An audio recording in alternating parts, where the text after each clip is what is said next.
That's what I have available right now. That's fine.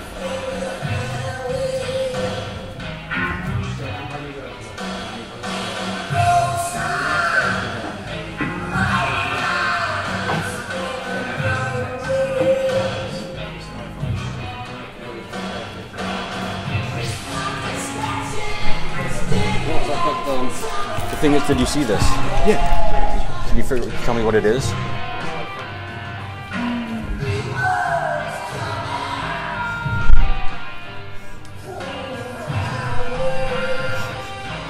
It's to go from DVI to DVI? short, yeah. Short. Just it's a cable. It's live. I'd actually check it.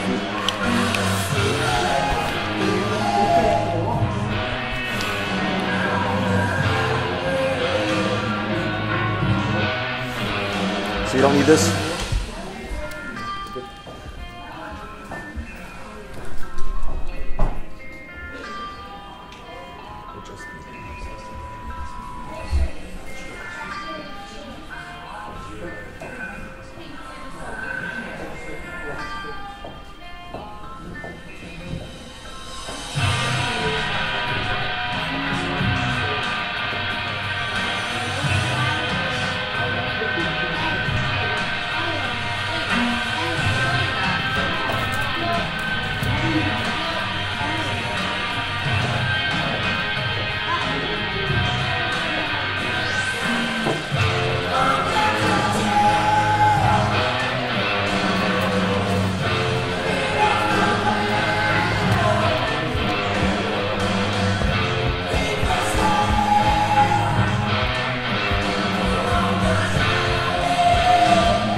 Hang out with my Irish friend.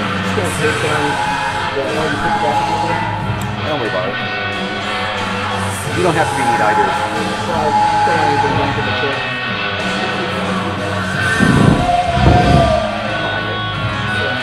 You know how to run tables, not through things, around them. Little slip knots. Like there'll be a thing here, and someone will put it through there. So it's. I'm gonna go hang out my Irish friend.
It's hard to find a good because you never want to meet lights. Everybody in the dark, and all you do is throw a flashlight at one big fog, and then you're a booker, like, stone, like, this video you played in it, that guy makes an hour on his feet. Not even just drum beats, like other stuff, like,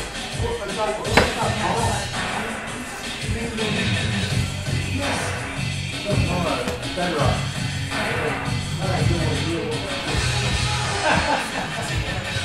Fun? I live in Michigan. I was in Los Angeles for the last year. North of Detroit.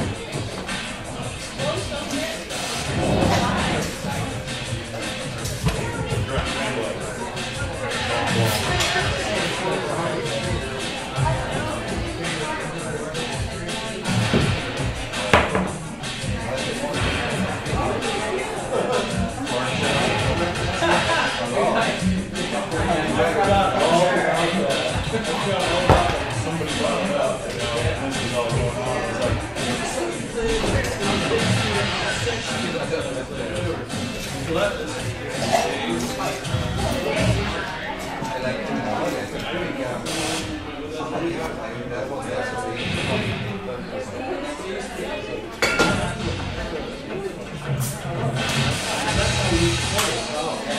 it's like me in between hot water heater and furnace, and then Jason in the corner like ducking under his right. It's gross. Over here.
So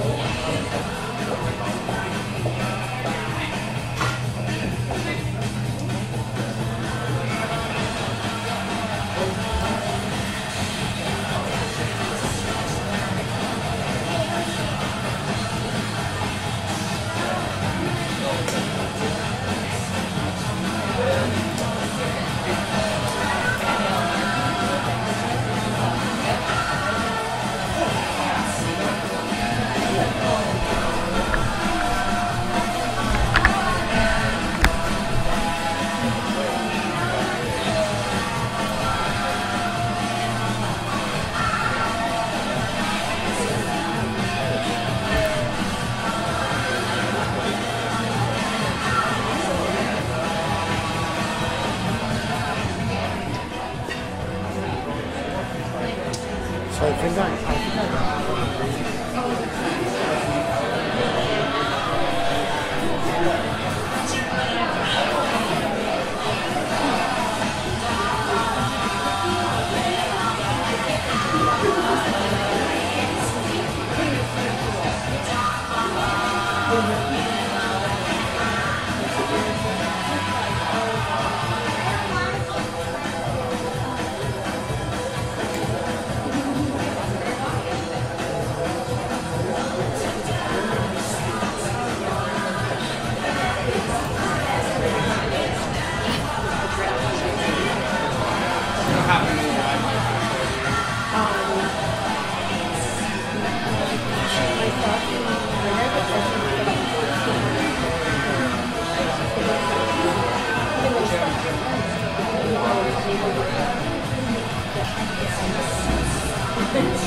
it'll be at some point.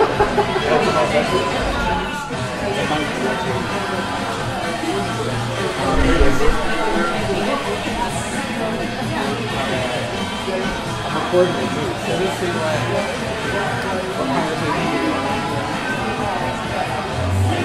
so I'll just tell people no audio.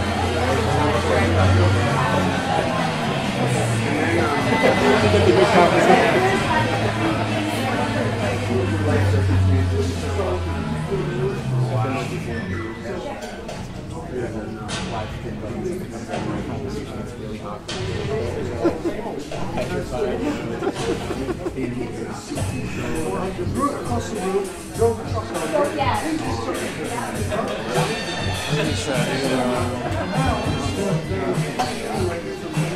Is the public Wi-Fi gonna be strong enough for this to I mean, it's just good stream, so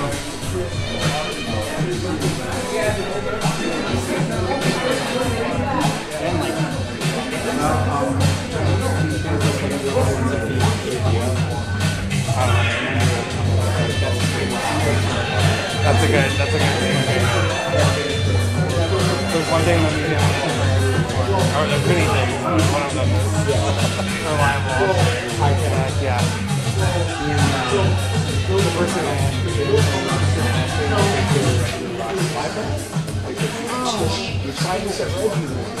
yeah, if you don't have good, yes. How do you know to work? I don't know the block on it. Okay.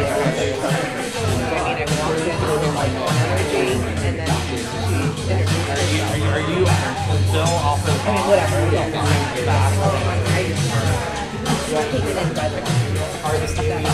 I'm sure you get that a lot. I'm sure you get confused a lot. Yeah, I just seen the video. I don't know if that's necessarily connected to the music. But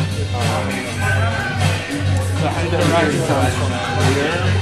Can you match something that didn't? No, I didn't think it was matches. It was on the point.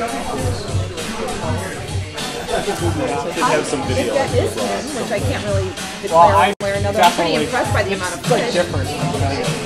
Yeah.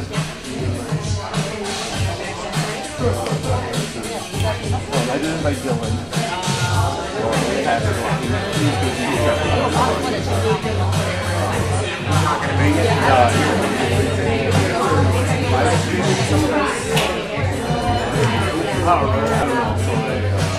Sent him the link to that.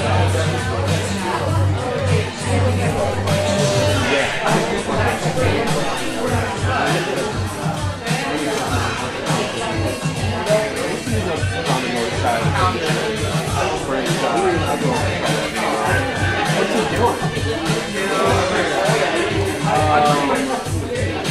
What's the last time you heard? Sure. Joey and Crackers. Oh my god. Okay. Hated. Oh yes, he hated that. Yes. So he was retail manager. I don't know if that was something else, but at some point we decided. Sure.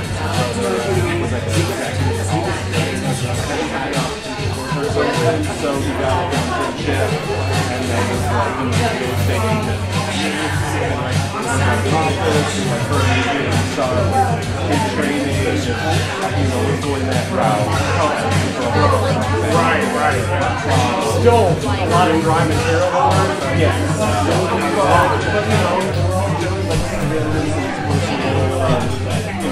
He's not comfortable in stuff. So years, and we kind of lost touch. And when I found him again, he had ditched that, and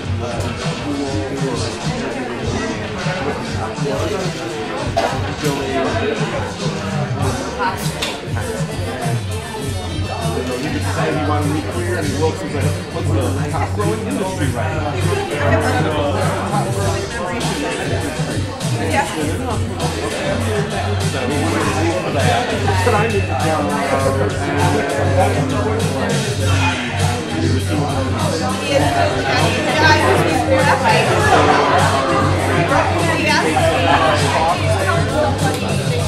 he's like in sales again.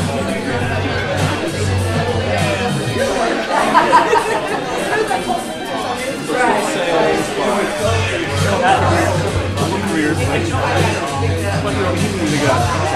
he was in that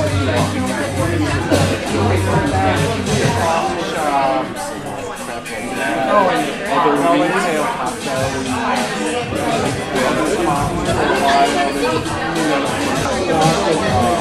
I actually met him this year. Bread shop. And that's actually where I met him. Where you met Dylan? Like right there? No, my girlfriend worked there at the time. I actually got a job there too.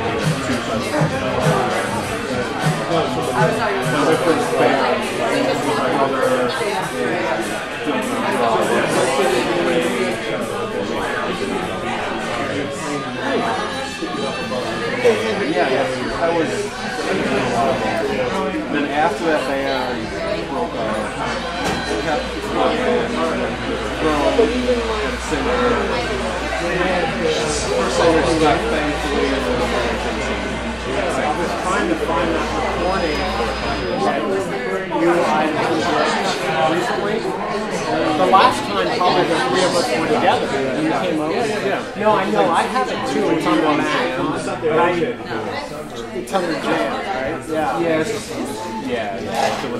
But I didn't spend a lot of time, but I tried to find it. I couldn't hear it again. Well, I thought I posted on my drive or something, so I couldn't. It's nice to have.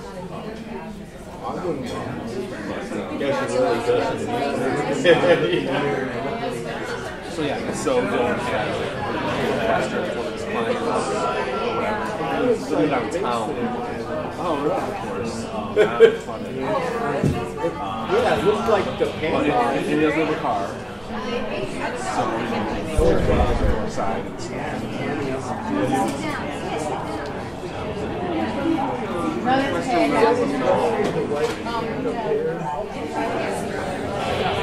Trying to drag him. Oh, Jesus. Drag a seat over. It says Missouri. Take one of those chairs.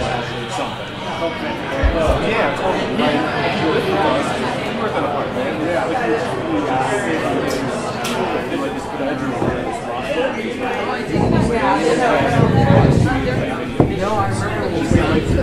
I hung out with him. He wanted to like hang in his and he put some pretty funny shit on. Like I remember watching the Basketball Carol. Yeah, but we're like hanging out in his room.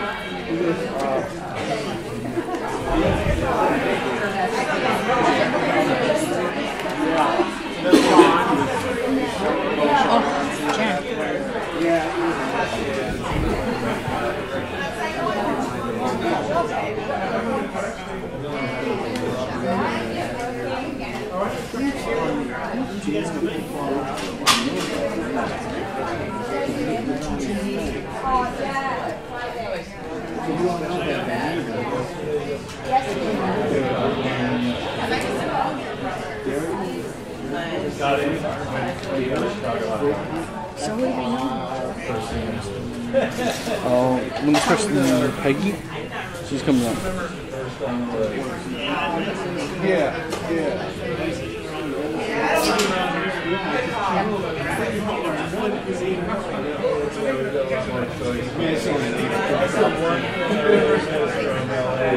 Ooh, try to take your jacket off here. Put it here.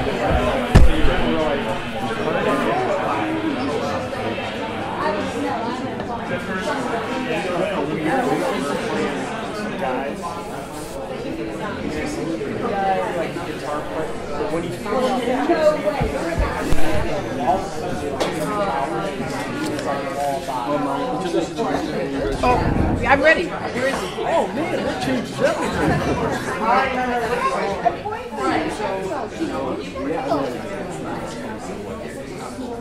Like that underground.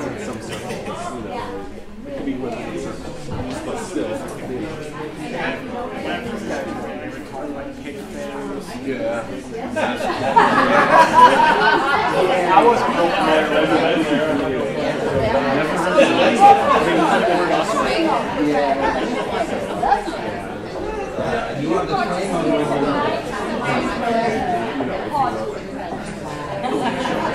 Oh, you're right. That's true. He didn't stay there.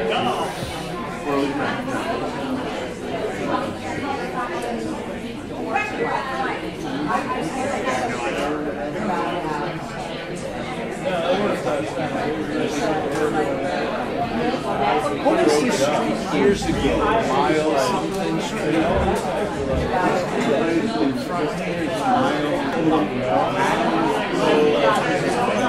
Yeah. I never heard of that street. It wasn't on Google Maps.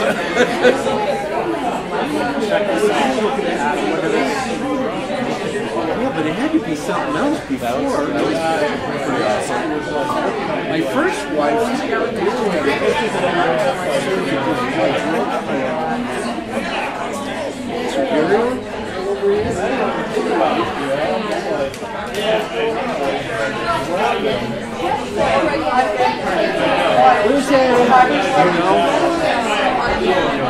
It's like there's a second story balcony above the stage, I think.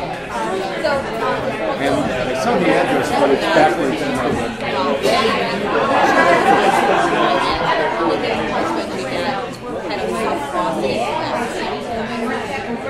And then now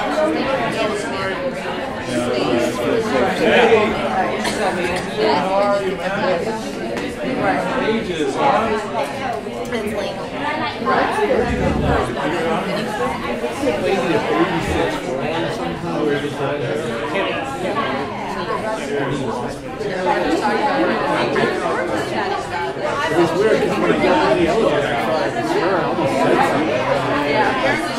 something. Well, I'm glad he didn't walk in the no, I don't think so.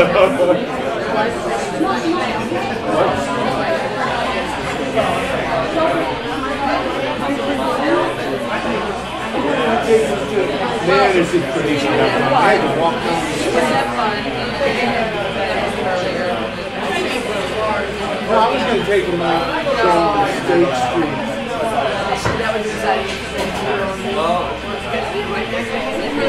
You wouldn't believe how people, I had to get off the sidewalk. Everybody's like taking pictures off the displays. So you can't even walk down the sidewalk on State Street. You had to walk down the street, the place like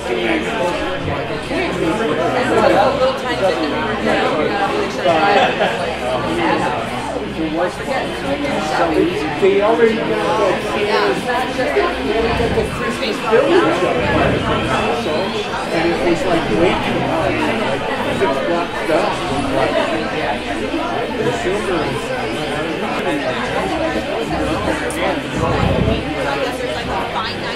yeah, there's been like I won't say that. I was seeing how that artificial intelligence developed it was real long and deep. Like, yes,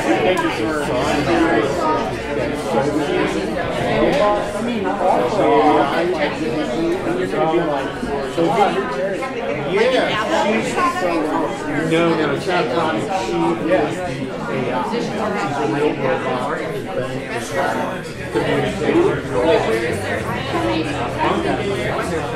What she's not registered as a citizen.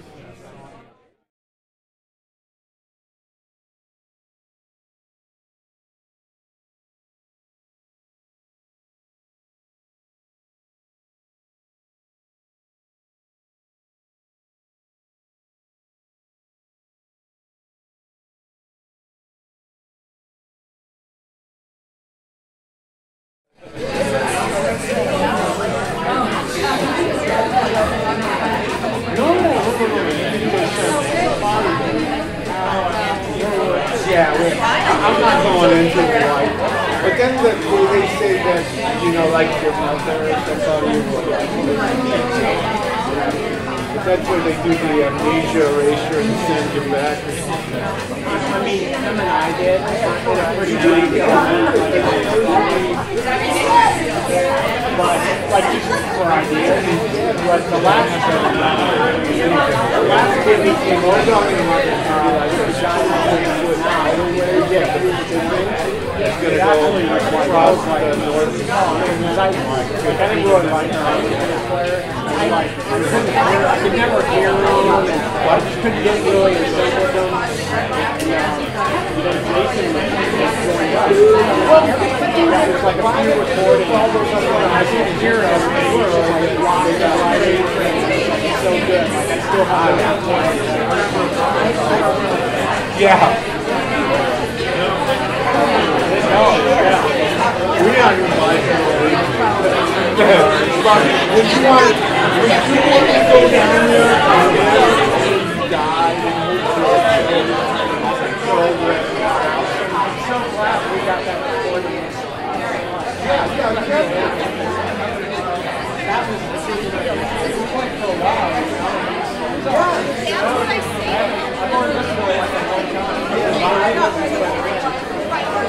I know it's there.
Yeah.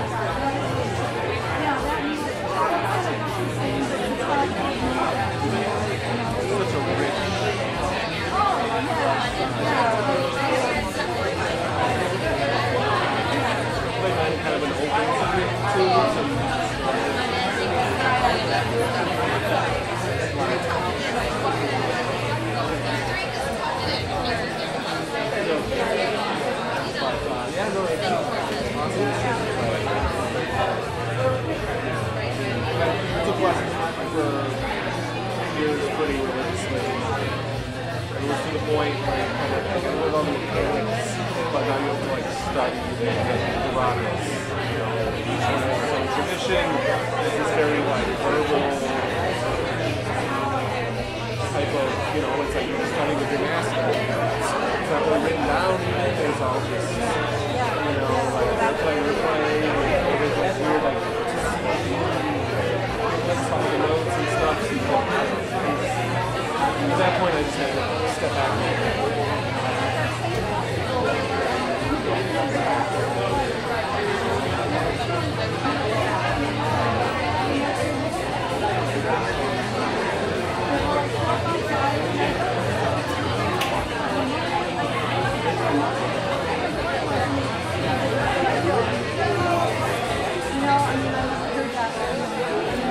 I'm looking for a good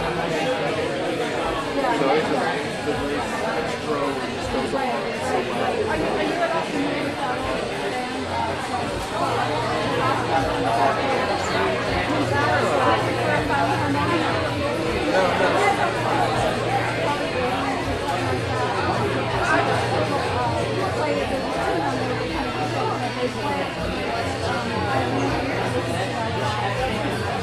Check it out. I'm always on the lookout for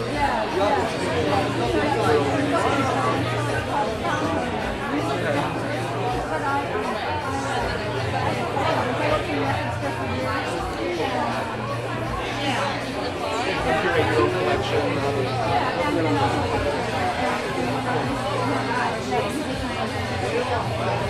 Anybody famous?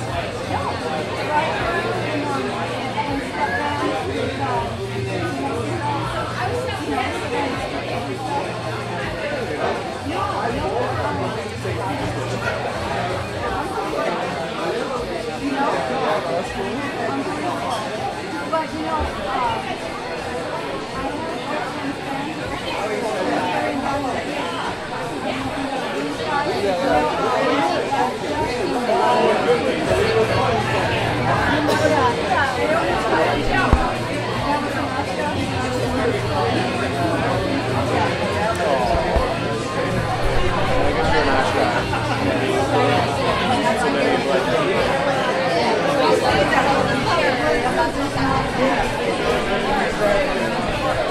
Alaska now? Like the temperate, like southern, Jubilee area, not even.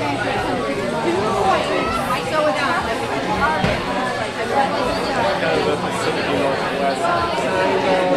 No, you don't get any of that.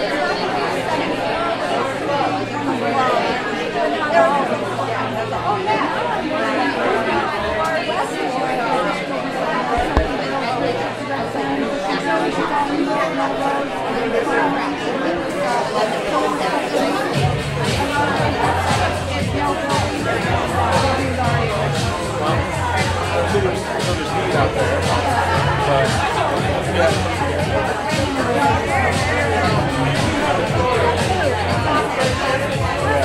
yeah, I bet you have to stop.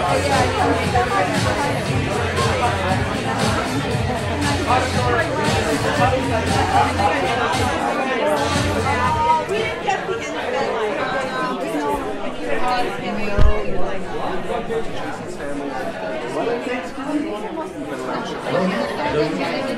Have your attention, everyone? We have very small families ourselves.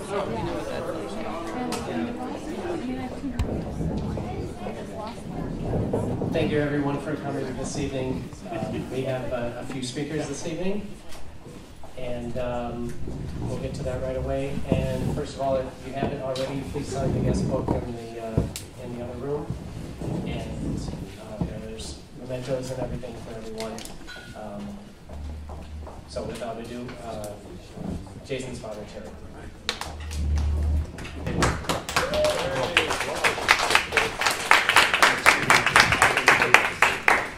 Well, thanks for coming tonight to celebrate our son Jason's life. Jason passed away in Chicago on the night of October 31st. So far, the Cook County Medical Examiner has not been able to identify the cause of death, so we really don't know what happened. Some of you knew him through family, some of you through his work here at the MCA, and the rest of you, it was through music. He was a silly little kid, and if you look on the picture boards in there, you can see the picture of him where he had the pretzel on his nose. That was in 1976 and 77. That was the year we lived in our 1964 Volkswagen bus and we traveled through the western states. And we endlessly listened to those cassettes of John Prine and Steve Goodman and the Moody Blues on the cassette player. And sometimes, depending on where we were in the state campgrounds and stuff, I would strum along. We'd do like Steve Goodman, the 20th century is almost over, and Never Calling by My Name, and Jason would sing along. You know, he was a little kid then, he was only 4. But he knew all that stuff was ingrained in his head. I don't think he knew what any of them meant, but you know, those words were in his head. And then once a week we would spend a night in a hotel for a little bit of luxury. And when we get to the room and open it up and walk in, and Jason would say, "Is this where we're going to live now?" So we ended up that year on the road by settling in Michigan's Upper Peninsula so he could start kindergarten. Music was Jason's passion, probably going back to when he was about 13. And this was a bit of a challenge for a kid that lived in a house that was off the grid. We were a quarter mile off the road, we had no electricity, but it was amazing what he could do with battery-powered amplifiers and those battery-powered 4-track players and the little Casio keyboards and all that stuff, you know, an acoustic guitar. Musically, he was interested in everything from Jane's Addiction to Paganini. It sort of didn't matter what it was. You know, he'd show up in the house with this sheet music from Paganini. He's upstairs, you know, trying to play on the guitar, you know, to follow along with that stuff. And he was also the wave of the first skateboarders that rampaged through our town, you know, on every piece of concrete and brick barrier that prompted the installation of those little metal skateboard deterrents that you see everywhere now. He was part of that whole thing. And I was telling somebody today that when he first moved down here, of course he brought the skateboard along, but at that point he was only, I guess he was just turned 20 maybe, and wherever the heck he was living, or it might have been from the Warzone Studios, and he'd take his skateboard and he would skateboard over to Arturo Tacos. It was through 2 housing projects that he would skateboard over there. And you'd think he'd almost crazy, but people must have saw him and thought, who the heck is that guy skateboarding through here? And it was just such a novelty, nobody ever bothered him, right? He just, you know, kind of fit in every place. After high school, he went down to the Full Sail Center for Recording Arts in Florida to become a recording engineer, and that was you know, he was just dying to go there. You know, we got him down there, and it really kind of set him off in the path that kind of carried him forward. And when he landed back in Chicago, and he worked at the Warzone Studio with his musician friends, and then he formed the band Lick. And they played in numerous clubs around Chicago and made a name for themselves in the genre of, you know, non-commercial industrial music. And you know, I say that, and once Peg said to him, "Well, what's non-commercial mean?" Well, it's that the major labels wouldn't touch it, and you'd never make any money. That's what it's about. But regardless of all that, he was just living the dream. And of course, when you see the loops there of him playing, I mean, up in the loft there at the dome room places, I mean, he was having a blast. He was especially proud of being part of Martin Atkins' Pig Face Collaborative, all that stuff they did with Martin. You know, both playing on tour and also recording engineer on the Pig Face albums. And I think when he went on the first tour, and you know, he called us from someplace, and you know, he's telling us about the Circus Apocalypse. They were the sideshow that went on ahead of time with the flame eater and the guy that was swallowing swords, and another guy stitched his mouth shut, and all this stuff. And he was riding in the van with those guys, and they're stopping at truck stops to eat. They'd say, well, the fire-breathing guy, he can't taste anything. And of course, they go in, they sit on this truck stop, and everybody's looking at him like it's the Circus Apocalypse. You know, it is a freak show. But it was a great education for him to go be doing that stuff, you know, riding around with those guys. When he went out to Los Angeles and even here in Chicago, he also did a lot of live audio engineering at the live gig at the clubs, doing live gigs, and then a lot of the neighborhood festivals where he worked for the event engineering and those sort of things. And then when he was in Los Angeles, he ended up working also at the Roxy in West Hollywood, where he got to meet, of course, tons of people and for the private parties and all that sort of thing. The music industry changed a lot, you know, during that stretch of time, you know, with the whole digital revolution, but Jason kind of embraced it all. And over the past few years, he really started to realize that potential of the online production, you know, with musicians scattered all over the place, so that you didn't have to come together anymore. You could kind of do these things from wherever you were. And it kind of opened up this whole world of collaboration that never existed, and he really loved that, doing that. People who came to his live performances, you know, they'd say he could shred a guitar with the best of them. But it was in the studio where he really shined. He had a unique knack there. Almost knowing what the band wanted, even though the band didn't know that itself what it wanted. And then he had the talent and the kind of skills to make that happen. And one of those musicians recently posted, I think on Facebook, that he'd have them playing a song again and again and again and again, you know, until he finally gave the thumbs up. And he said they were waiting for the thumb. That's what they were waiting for, because when they saw the thumb, then they knew they nailed it. That's what it was that thumb, when he gave them that. The past few years, Jason worked as the audio-video manager here in the IT department for the Museum of Contemporary Art. And the MCA is a really eclectic place where the creativity of all sorts kind of comes together to make all these things happen. And they'd asked him to push the boundaries of technology, and he did that in all sorts of ways, including these rooms that we're in right now, all this stuff, all this electronics. You know, he was part of designing all that and making sure it got installed right.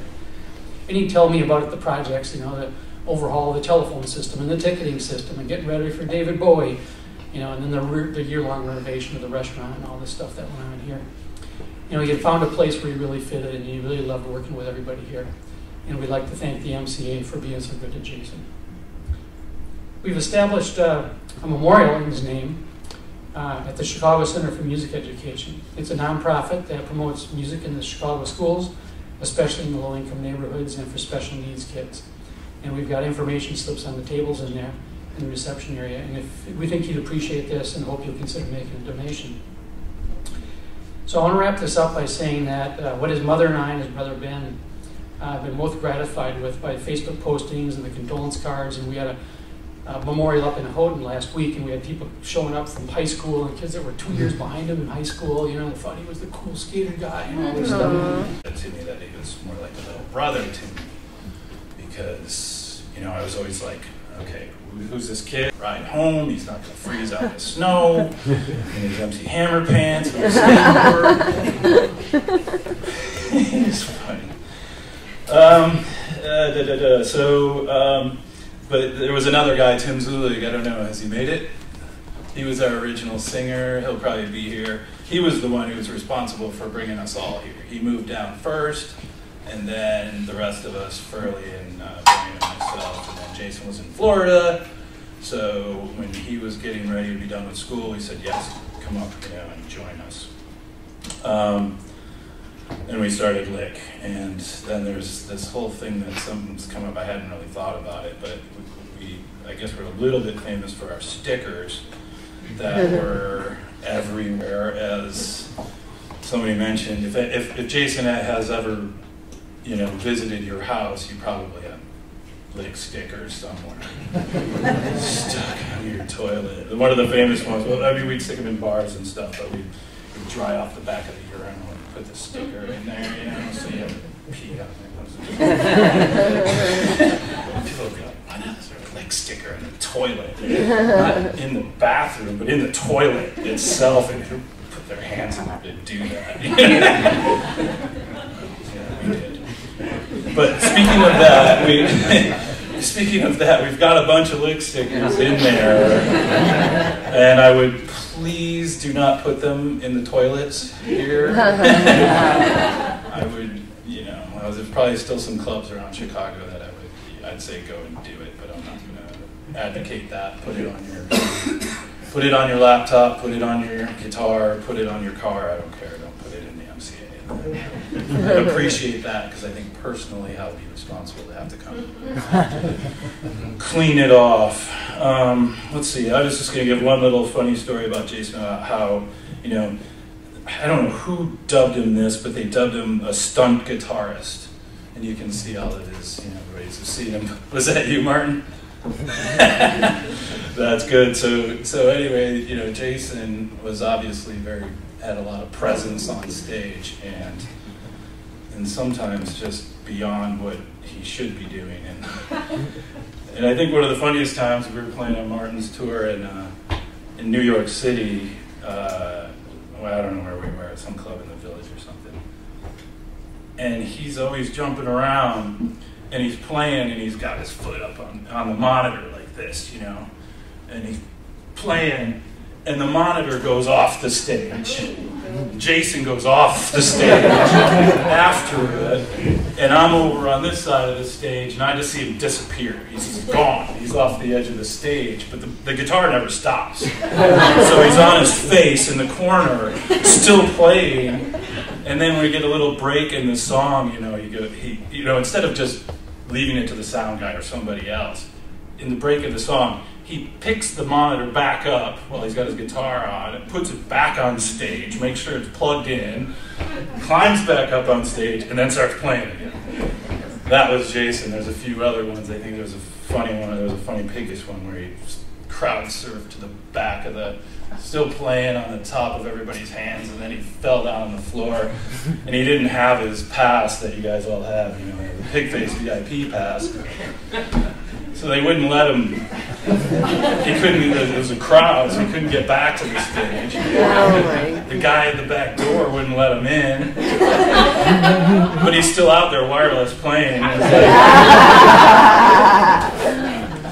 So I think I had my pass, so I think I found him at that point because I had seen him go down and head over there. I think I gave him my pass and got him back in, and we talked to the bouncer guy or whatever and got him back in there so he could rejoin the show. But it was never ending fun.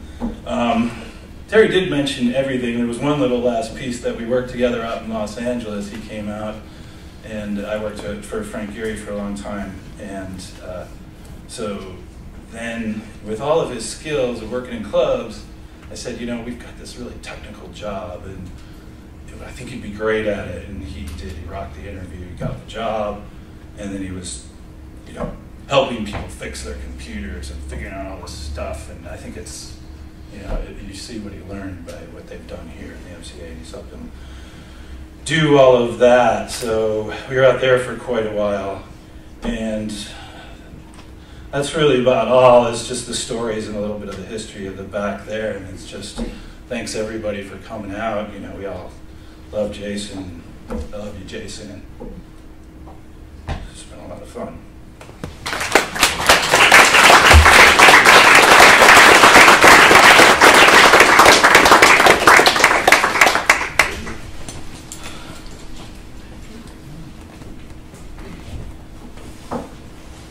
Hey guys, I'm shorter, so there we go. I know a bunch of you here. I'm Jim Marcus. I was one of the members of Del Warsaw and one of the principals at Warzone Studio where Jason works. So in South Africa, this is the cold opening, by the way. In South Africa, there's this this thing you can say to people, "Jule mens," which means "you people," which is sort of the meanest thing you can say to someone. It means you're not one of us, you're one of the other kinds of people. And I think what you're trying to say when you say that is you don't have a group, you don't have a tribe, you don't have a whatever. So I think one of the things that I wanted to reaffirm here is that Jason had tribes. I guess we were part of his Warzone tribe. He had his MCA tribe, and they cared about him a lot, enough to do this, which is great. He had his Lick tribe, yeah, I've seen those stickers everywhere. We've all seen the stickers everywhere. I remember we just played recently in Philadelphia at this club that was closing, and the green, this is going to get inappropriate, I'm really sorry. So in the green room of the club where the band is getting together, there's this room that's famous because it's covered in penises. People draw penises all over. It's the 31st Street pub. And there's penises everywhere. And this is years and years after Lick. Lick is no longer playing anywhere. Penises everywhere. At the top of this giant veiny penis is a Lick sticker.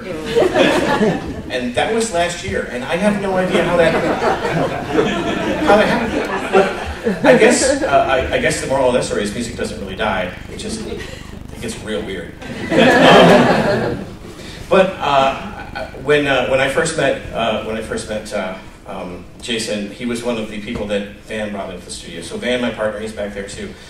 He used to bring in these amazingly talented people in the studio, kind of magically, like I'd have no idea where they came from. So one day I showed up and Jason was there, and he was just doing everything, I guess pretty much everything. So he was like doing everything, making coffee, fixing stuff, you know, whatever. And we started talking, and he asked me a question that I thought was really ballsy of him to ask me, which is, we've been working on this song, and we were working on this album. My mom was ill and she was passing away, and I had written a song for her called Liberated, which was on this record called Engine that Jason was helping us work on. And I know I had overwritten the hell out of this song. So, like, you know how when you really care about something, you're throwing everything in it. We pioneered this method at Warzone where you throw everything you can on tape and then figure it out later.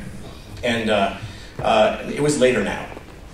And so he's like, I can't figure out what kind of music this is even, because it's all over the place. I think there might have been like 20 verses on the song, which for musicians out there, 20 verses is too many verses. But there was stuff all over it, there was everything. And I told him that this was for my mom, and I told him what this was about. And we did some work, I went home. I came back in the morning, and Jason had stayed up all night, and he had kind of made sense of the song, which, if you hear it now, it actually does kind of make sense. He made a lot of sense of the song, removing things, pulling them out, and everything like that. And he told me because it was important, because it was for my mom. Aww. So I think I got a sense that day how he felt about his own mom, you know, and how important that was to him. So all the time we spent together, Jason went from being someone who was quiet and very not talkative at all to being one of the loudest people at the studio at all times.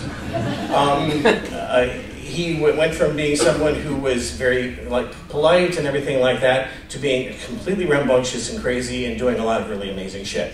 And he did a lot of amazing shit with a lot of amazing people. You know, I was really impressed with everything he was able to do. I think that one of the things you get to do when you help train someone and bring them in is you get to sit there and enjoy everything they do afterwards, you know? You get to really love watching them on stage. You get to really love watching all the friends they make. You get to really love watching them make amazing records and putting it on twice and being like, that sounds fucking great, you know? You get to really enjoy them meeting their idols, you know, and then walking away from it and saying, he's better than I thought he was, which I think that's referring to Martin.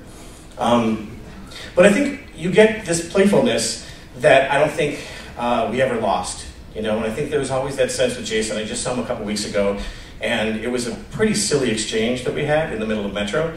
But he was in his element. He was backstage, he was having a really good time, he had a drink, the band was loud, you know, and we were talking about the last time that I'd seen him when we played.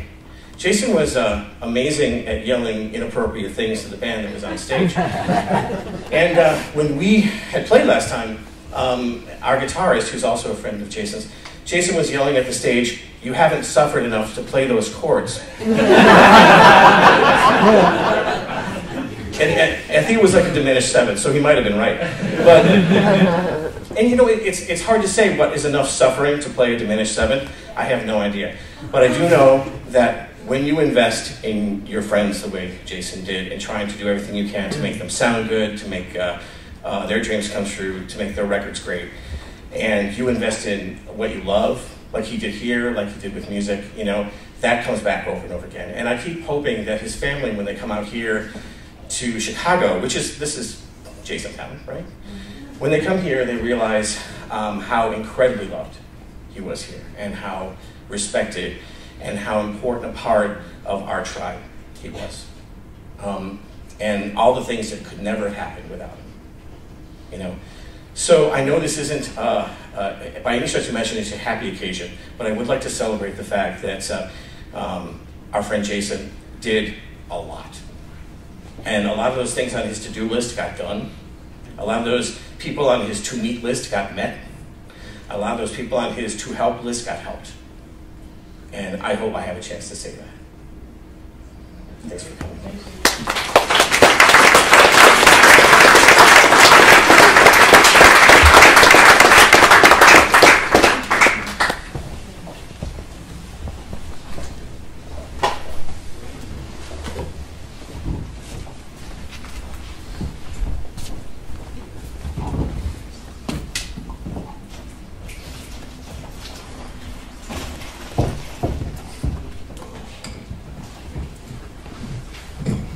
Thanks, Jim.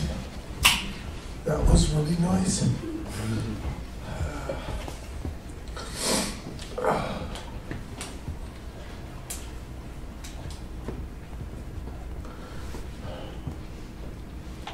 So, there was a thing about Jason. I know some people in the business who were like, hey, here we go. I'm taking a dive, making sure the lights are on them. Here we go. Any minute now, I'm off the stage. Get ready. because here it comes. Let's count down. 1, 2, 3, 4. Boom. Jason wasn't like that. He just jumped off the fucking stage. And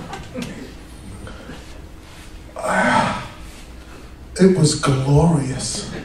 It wasn't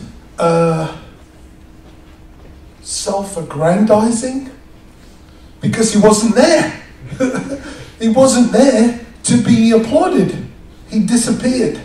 And we were just, fuck. Just go.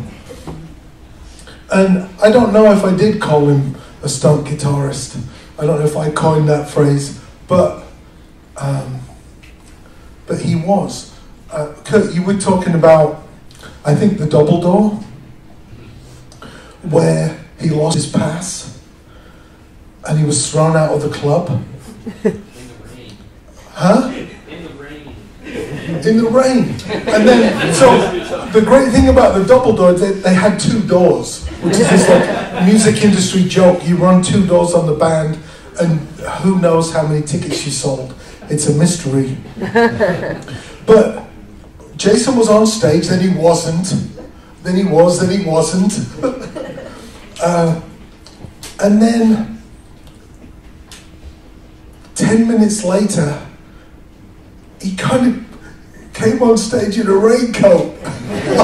He like shuffled in surreptitiously with a guitar, and as soon as he started playing, the security guys are like, "That's him!" You know? He was kind of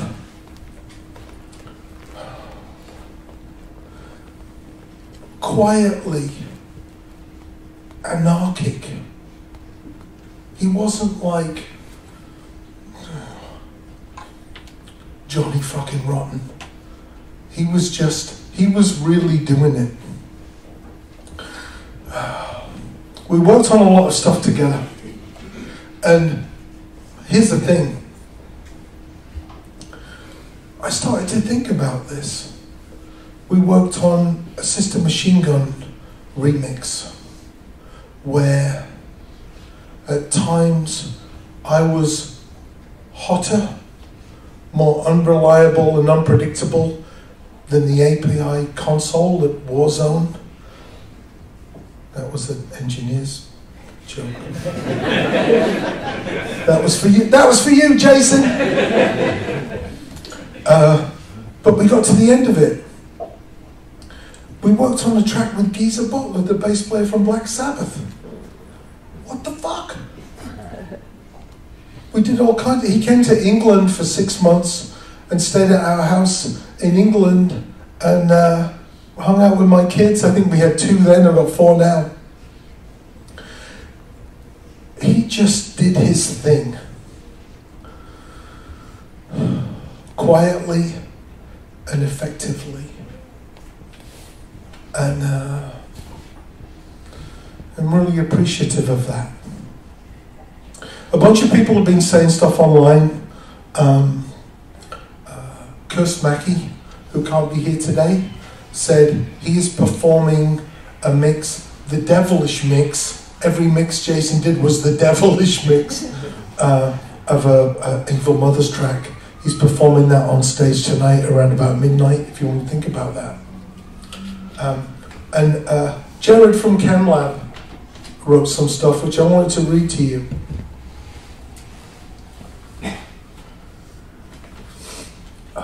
I like this. In all of the ways that I knew him, in all of the ways he was woven into the tapestry of ChemLab, in all of the ways he was woven into my life, the making of CoverGirl was perfectly emblematic of who Jason was.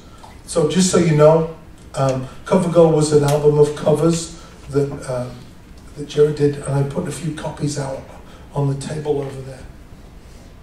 Not only was he a linchpin around which the whole record revolved, from organizing musicians to help build beds for many of the songs, to being an insightful, patient, and creative sounding board for me while I churned through what the fuck I was trying to do. But he really cared about getting it right. He was clarifying, a friend and collaborator invested in the project. Tracking went on both at Alien Studios at the Lick Loft. The Lick Loft. Yeah.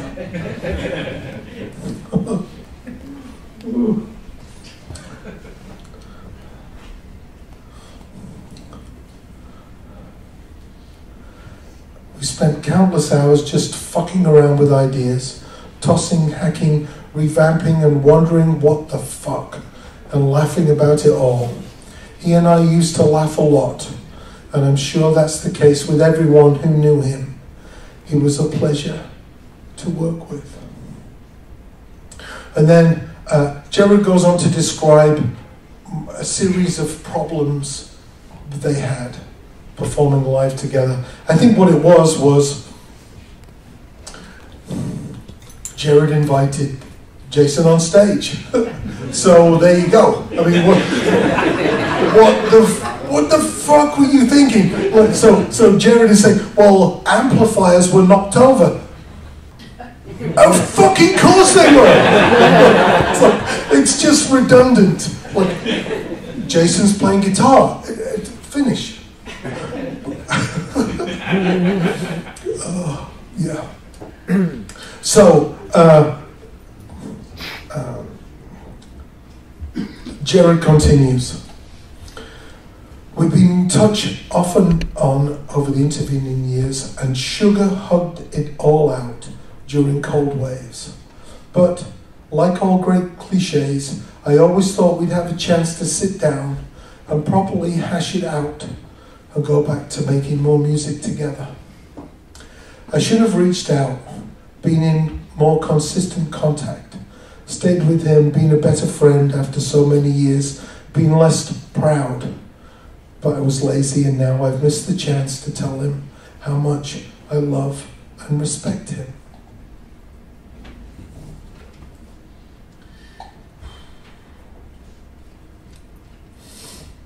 So I've seen those thoughts echoed around the web over the last week. Like, fuck! Not Jason. Right? I think we all have between 15 and 100 other people we thought would go, but not Jason. It's really tough. It's a really special thing to make a connection with people and make music with them. That's fucking awesome. And it's killing me to see this stuff on that screen and earlier this screen. But I know it's really difficult now.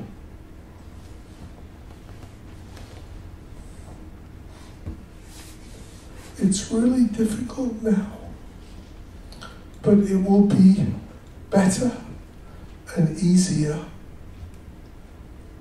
in a while, and I'll be really happy that we're connected, that our DNA is mixed up and fucked up on tape, CDs, cassettes, on the internet, and in my fucking heart. So, fuck. I like this last thing that Jared wrote, but I can't fucking see it. Hold on a minute.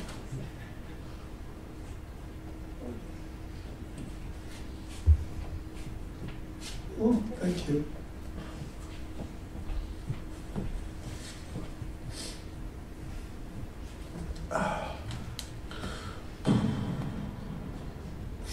So this is from Jared, but I like it a lot.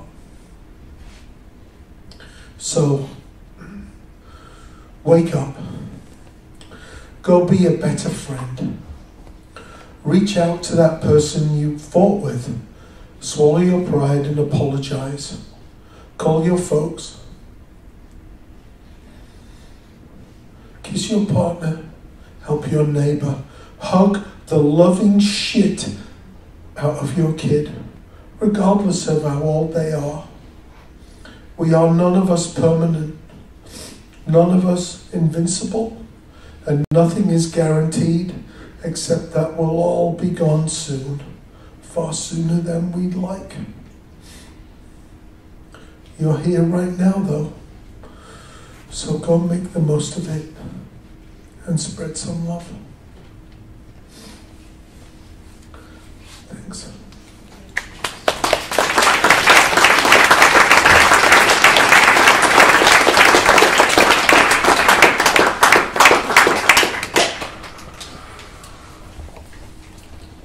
Well, thank you for everyone for coming tonight. Thank you for our speakers for speaking.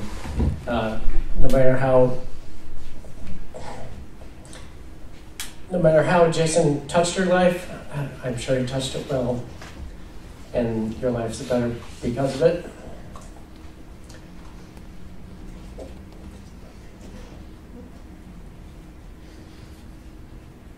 And we're all a little poor because he's gone. So I'll just conclude this formal presentation part with what Jim so beautifully wrote on his card, and ask everyone here to make sure that you sign the memento book. The book in the other room, take the mementos. But don't ask Jason to rest in peace, because that's not what he did. Ask him to turn up the noise and let it wash over you. So cheers to Jason.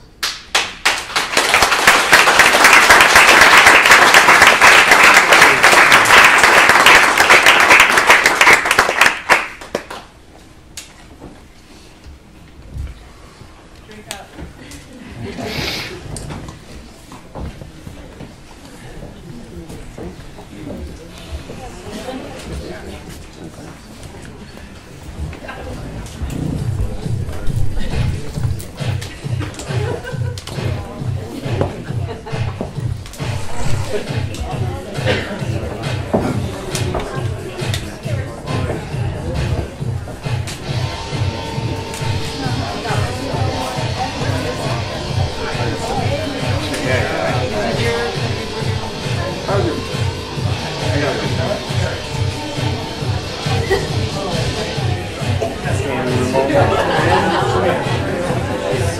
That's how it should be.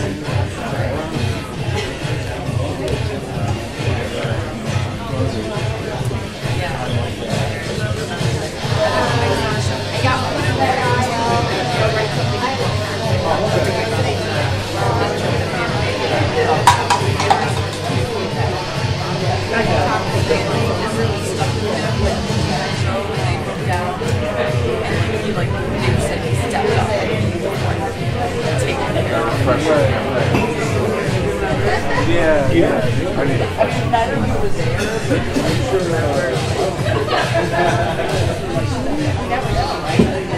yeah. Well, already been like 2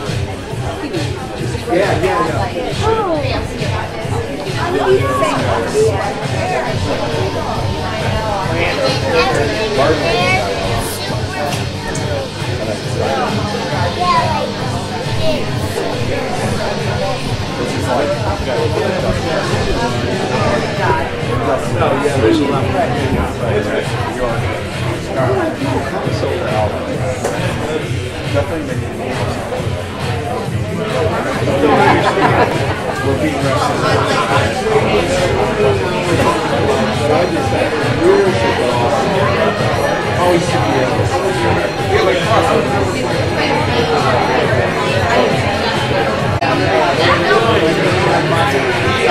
but they don't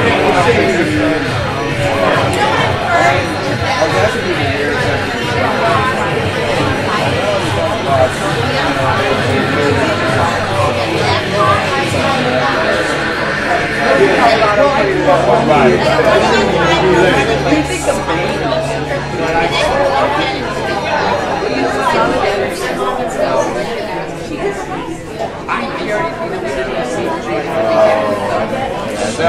Daddy doesn't want the hours.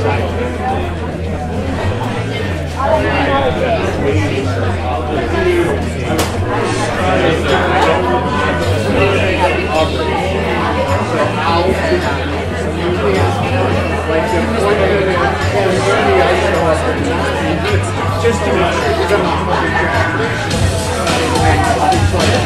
I was like,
MCA to do this for my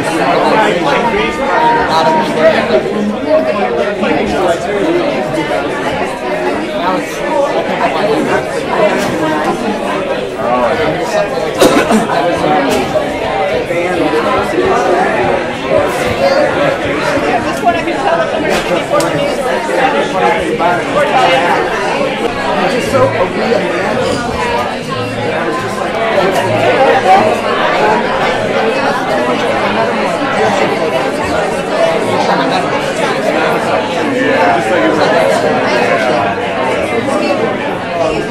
I thought I lost it. It just disappeared and we had to rebrand it. So, yes, who was it? I'm just seeing the show. Oh, it's good. I hate it.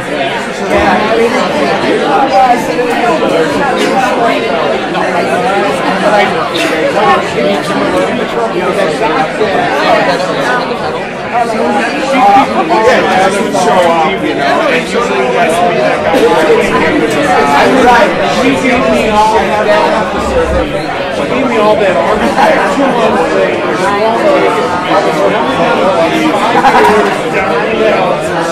she went up this wall, I can't do either.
Oh, Sham? I only know.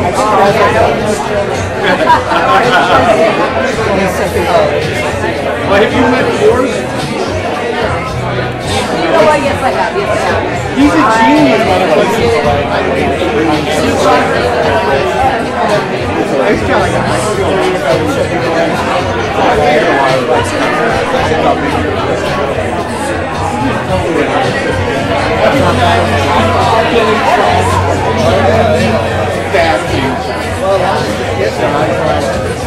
Like somebody bringing anger right to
I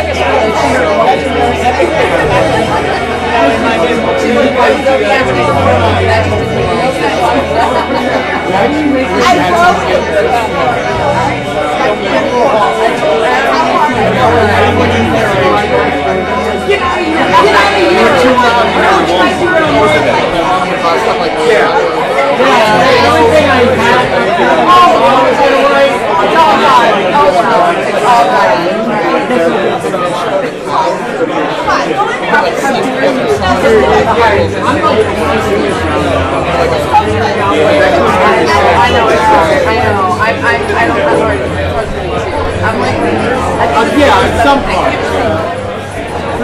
Why did the phone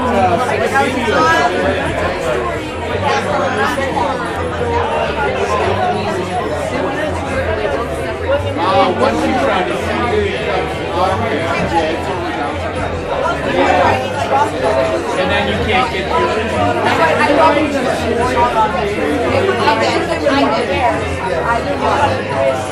Whatever you want.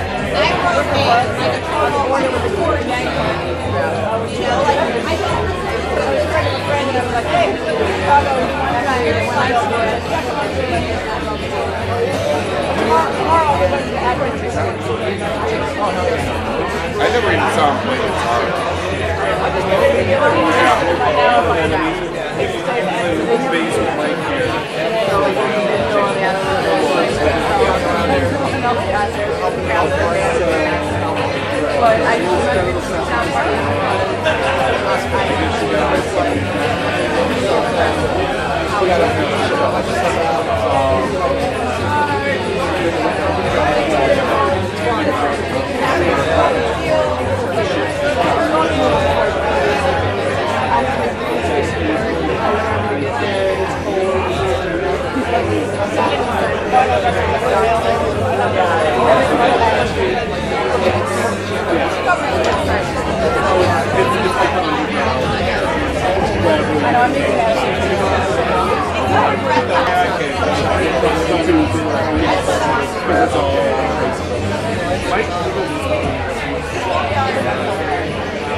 And we pulled the tractors in the garage and party on it.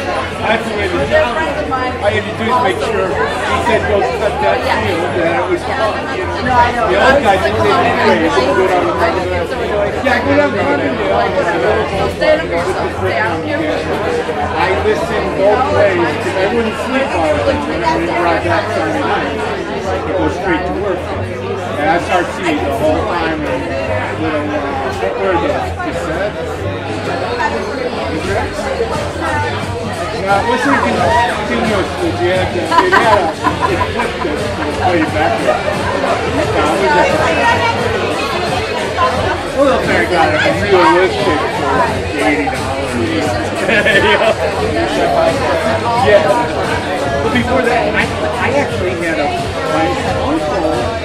He worked with his wife. I know. I would really argue something like that. First really like that was that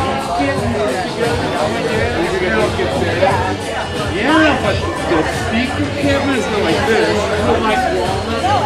But these guys are like, no, I think the guy I'm not sure he was put it in the rack. I didn't do that, but the speakers in there were 15-inch electric voice anyway.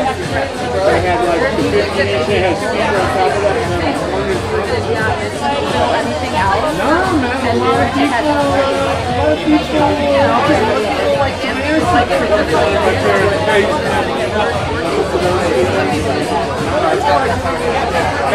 Back in Image, this was before I got radio, there was one station, WOPA, out of Oak Park, which was just illegal broadcast. They just jumped down there and they did the fake Punk Brother ads and everything. I remember, but WOPA was just back in He has a like, catalog. 80s. I bought a few things. He had a plastic Cloud 45. And then I actually got it with more. And he had more copies. He's like, oh, I got more copies. Where do you have multiple copies of plastic Cloud 45? You know, like, I guess he's got shit. Well, couldn't you like redo them? If you really wanted to. What's that? Counterfeit? The old copy? Possibly. Yeah. It would take some expense to do the pressing. Right. Like, how many people want that? Yeah, not that many. Run of 500. Do you know in the record business they take before they press it, they take the master up to the temple room? You know that? What, the temple room? Yeah, they actually put black magic into the thing before they press. So anything you bring in your house, you're bringing demons in. It's industry. It's industry, right? Yeah. I can tell you that the guy in Crosby still. Crosby. Definitely had a trusted source. Because what's your? Do you know of Ezra Mohawk? I used to date her. That's how I know Crosby. Yeah, definitely. Date Sandy Hurwitz? Yeah. I left her for Grace Armstrong. Who's that? U.S. Steel and hair. Trust baby. Yeah, I knew her in Philly. She's living down in, where was that, Memphis? Oh yeah? Everybody. She went disco as Ezra Mohawk. But it's kind of cool disco. You know who her husband is, right? Mohawk? Vanilla Fudge producer. Shannon Morton? Shannon Morton? No, his last name is Mohawk. Oh. He now runs a circus outside of Toronto. What? Hey, he went in the circus business. He was around like 65 to me. She did one album as Sandy Hurwitz, for example. It's weird. She played with them. Yeah, she weird. was actually, if it's a straight, it's called Sandy's album. She was Uncle Meat. That's her nickname. And the other girl was Susie Cream Cheese. Right. And Frank always, how do you say it? Susie Cream Cheese was a bitch. Uncle Meat was a nice person. Yeah, she's nice. I said, do you remember the time I cooked for your mother? And she goes, I cooked for my mother. You must have really impressed my mother. She let you in her house. Yeah. Were you out in LA? Or is this in LA? No, this is out in Philly. Like 84. I went out there to manage do a tour with Cinderella right after they broke up with Bon Jovi. And that then we got to Pittsburgh and somebody jumped on. Well, a girl was on stage and the boyfriend was it still CC DeVille? Oh wait, no wait, that wasn't Cinderella. That was who's the guitarist for Cinderella? I was with him like a few days, man. The tour ended before it did. Yeah. Because he whacked the guy with the guitar and I came to punch him out on stage. That was the end of the tour. Yeah, they gave me instructions like, don't let any girls on the bus because you leave the town. Is that one of those MTV? Another one of those hair metal.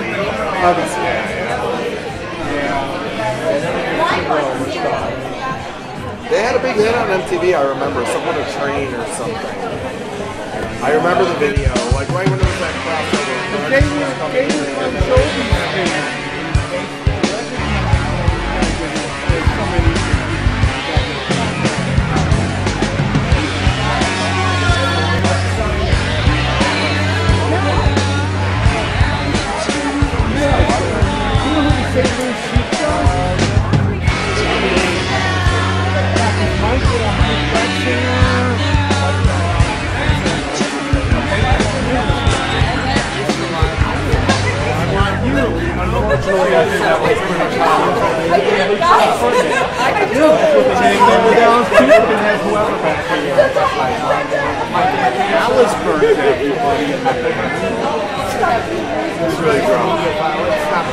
burnt him because he actually changed his name legally to Alice Cooper, so he had all rights because they were copyrighting it as Alice Cooper, the band. That's kind of funny.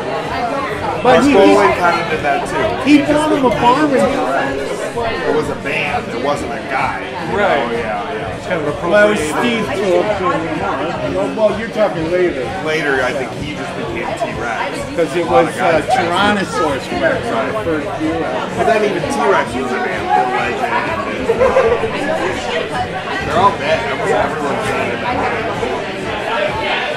It's funny. I was partying with Phil Lamont, the LaSalle Motor Lot, and he threw out all the chicks. I was like, dude, look. He's like, well, now we're getting to real partying. And I was like, I walked out there that was probably 3, 4 in the morning. I left at 7. I was like, I just got the goose chills when I walked out. I said, that guy's gonna be dead. He was eating barbiturates. I had MDA at the time. He had Coke, Southern Comfort. Can't last for long. No. Who was that? Phil Lamont. Did you see? Oh, Phil Linnett. Oh, I thought it was L-A-M-O. No, L-Y-N-N-O-T. Oh, yeah, he partied hard. I'm pronouncing it wrong. Yeah, he out of all people, he had he organ shut down. All his organs shut down at once when he died, and he was definitely upset. I mean, we're doing coke and Southern Comfort. We're playing cards with the most beautiful chicks in Chicago. Everything's right. And he's like, get out, and he's pulling out barbiturates, meth, and I'm like, and then I gave him a bunch of MDA. I mean, that was just too much.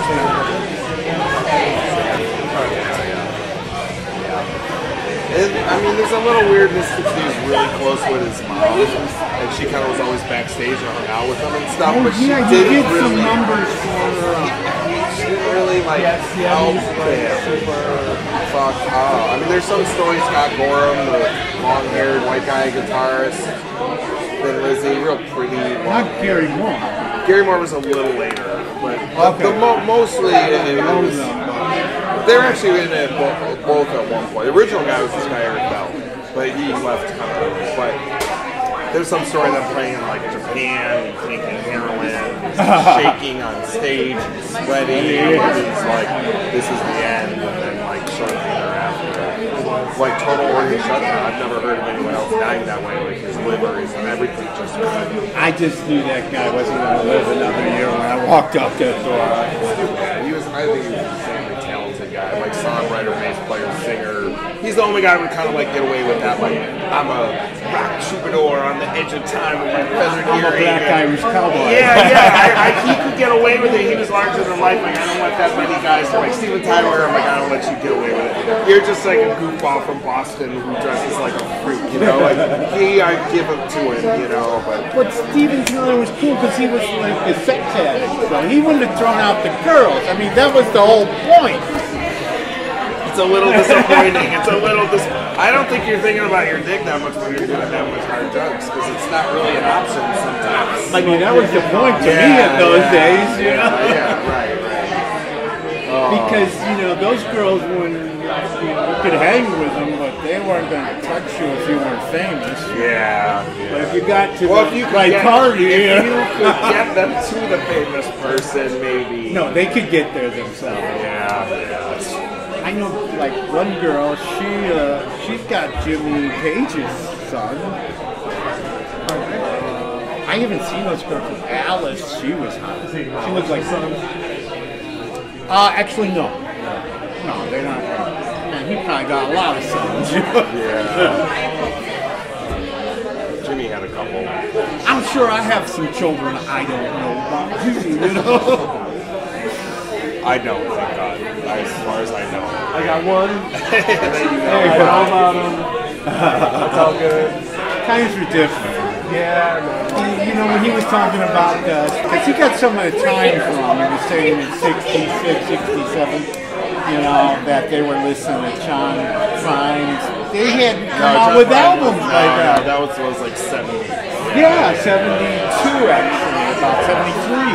I'm fact checking your stories too. No, I've corrected many an old time. They're like, the Pretty Things, I saw them in 1962. We're like, no, you didn't. They weren't around yet, you know. Yeah, they weren't around yet, you know. I remember when the Birds came out in 70 or no. They've been out for like 6 years already. You know, you got it wrong. I know you were there and you were wasted, so don't remember. No, I never said that. 68. But I was out. I was out of the house by 13. Sure. And I was running with 18, 19-year-olds. So they only did a handful of shows. Yeah, where was it? Detroit? I didn't see that. I saw Pink Floyd at some point. Yeah, I saw Pink Floyd, but not when you say Barrett. Gilmore was already there. There was only one U.S. tour. Though I did see like Genesis' first tour. That was at right where you know, by Northwestern and Evanston. I can't think of the street. It's shared, and it turns the curve right there. There's an auditorium that the drama club uses. They played there. It was only like 50 people just there. Up there. I was riding around with a net. I think I saw Bubba's old apartment. I saw Big Brother and the Holding Company at Con Auditorium. No, that's it. Con Auditorium was where Genesis played. She played at Dyke Stadium. And she drank a whole bottle of Jack Daniels. I'm not surprised.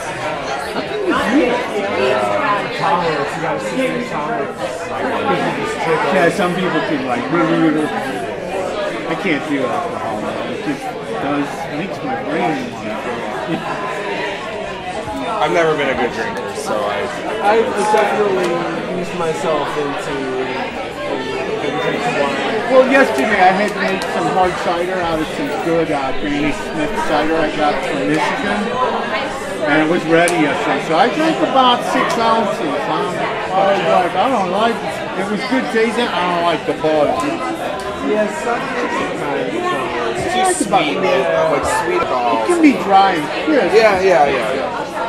I like hard cider better than beer, unless you're doing like, what's that one ale that's really expensive, about $12 a pint now? The Trappist monks. Chimay. I like that. No, that shit's good. Back when I was consuming I'm kind of sure. So I think he was at one of your parties. I was talking to him. He was saying, he goes, he was at 2 parties ago, and he was like, dude, I didn't realize anybody knew. He goes, how do you know about wine? I'm like, dude, I own restaurants. How many things I had to pair cigars and food. We had to do wine testings every week. I used to really be into cigars. There's taste there. If you get your tongue, just like with wine, if you got your tongue trained. Cigars, it's not about, it's not the inhaling, it's the taste. And it does get fucked up.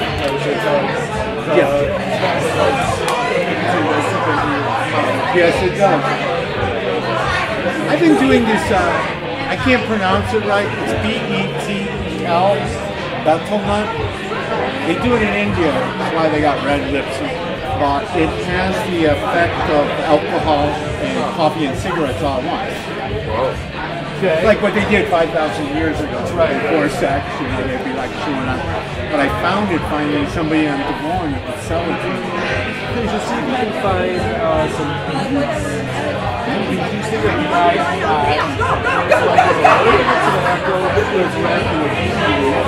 the green things with the string things, they're like a baseball bat. Yeah, they're just like, but one end's bigger. Yeah.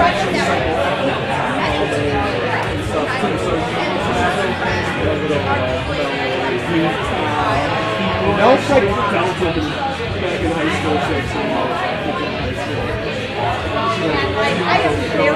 she just like I don't think you can get them anymore. I used to get them at the Uptown Tobacco Shop.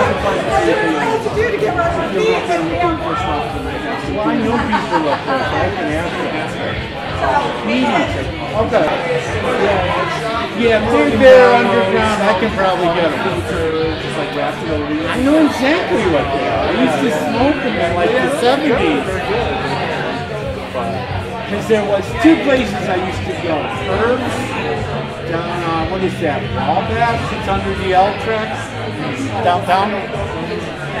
Herbs Tobacco Shop, Pipe Tobacco, and then up down Tobacco Shop in Old Town. Shoot by Mark Devine really cheap. I didn't know that. I still have Mark Devine somewhere. I used to get lost because I didn't know that part because I always got lost trying to go to Apple. Yeah. I always went down Foster and then I'd be like, go up California. And now that I figured out, if I go about 2 blocks from your house, I'm there. Yeah, no, it's really I blew off Shelly the other day. Yeah, we go back a long time. We were talking, I said, I brought my mom there, because she bought me my first Fringe coat, like my 8th grade graduation. So it had to be like 60 something. Yeah, it was right over. Yeah, they were really nice to her, Nice old stoners. Hey, if that's your way, well, I knew Ken. I worked with Ken. He's the guy, because there was 3 of us that opened up. 2, Shelly and... He had the cigarette papers for France, zigzag. Okay, that's when I... one other older guy. My friends was you could get a kilo, a wrap seal kilo for $100.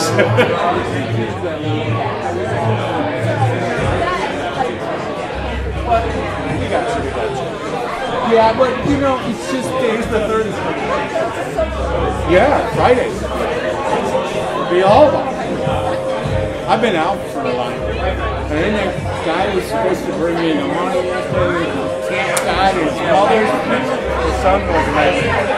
Who's your mother's his mother. And he had mom's tongue. He went to the bank and told him card.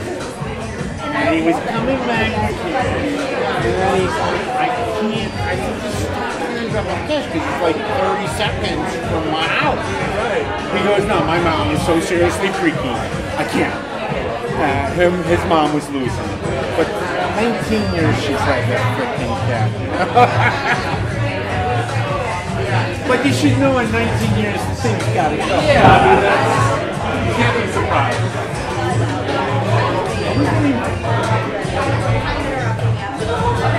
You know what?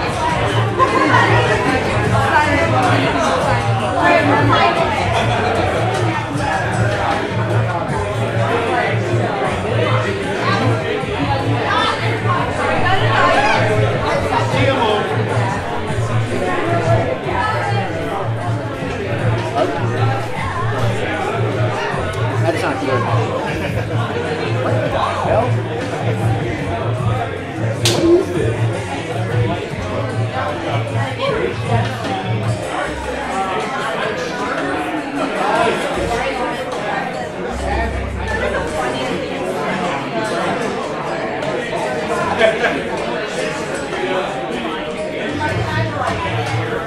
I was waiting for the bacon to hit me.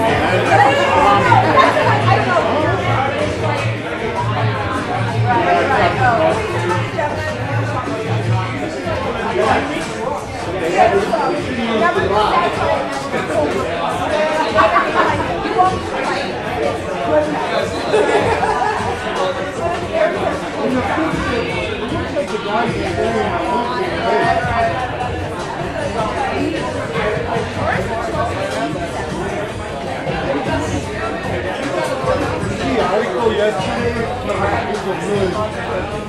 about Jimi Hendrix guitar. he played before he really got into the track. 57, he called it one.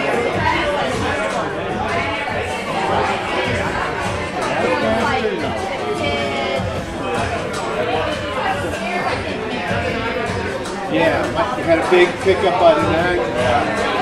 He was playing some damn already.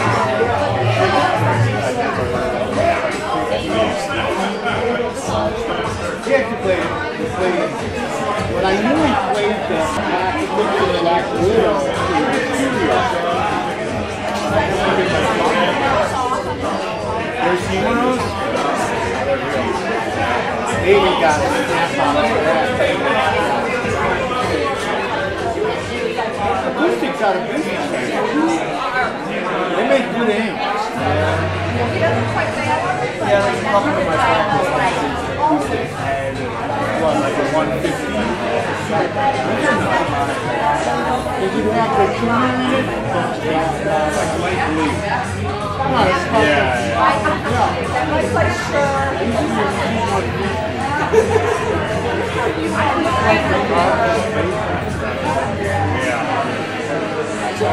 I got the two box. I got the T6 cable. A little guitar amp. It's got 212 in it. Can't think of the model.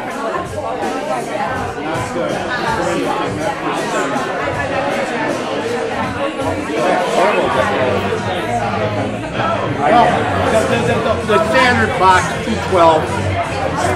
Which our answer, their answer, our answer.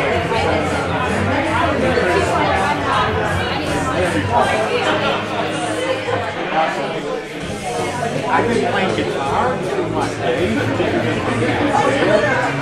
I plugged it in to the guitar. I don't like the sound. For some reason, my cooler. It's clean, it's mellow. It doesn't have that right ring.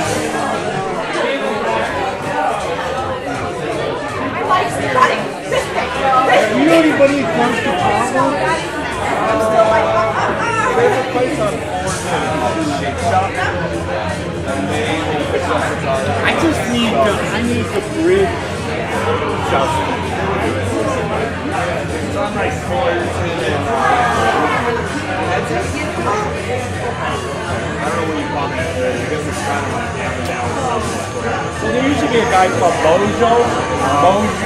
He used to do guitars. Like Kyle dropped Tommy's collector's Firebird bass, Thunderbird. Broken Dino.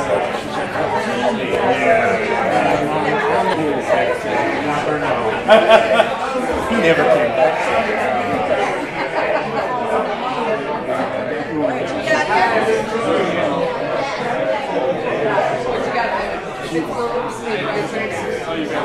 Yeah, I didn't get anything else. I didn't know. Well, you can tap this, but I got one. I got one, but that's why I was asking about this guy. Garrett? Here, yeah. I was like, I know that name. I finally you know who Garrett is? I got one. We're going to be done now. We got to go relieve our baby sit up. Alright, maybe I'll step out.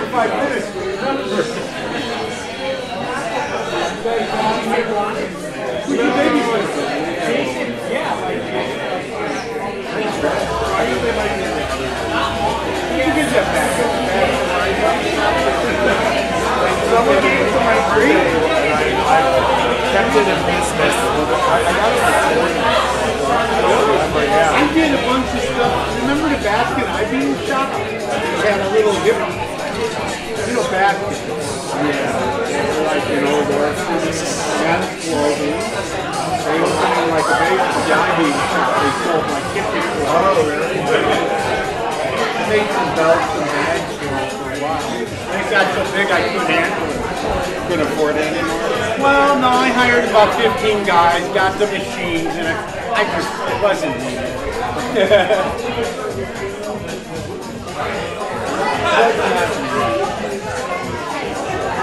Who's babysitting?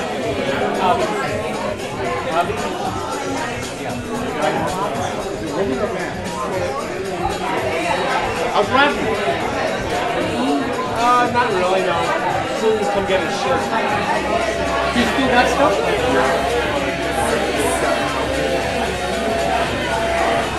Oh, God. We were getting, they were on, I was working on college from 70 and we started out, they were on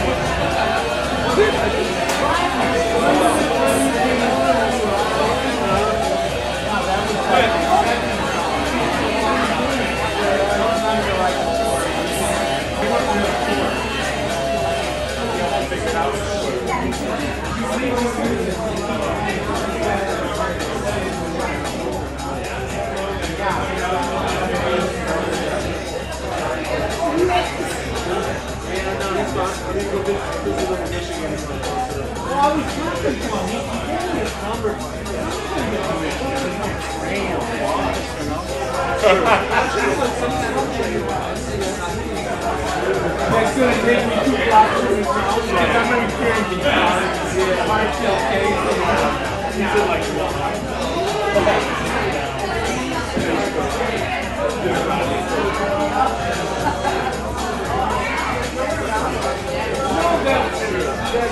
that one day you were there, you were playing out there. I don't know, maybe it didn't sound any good.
But yeah.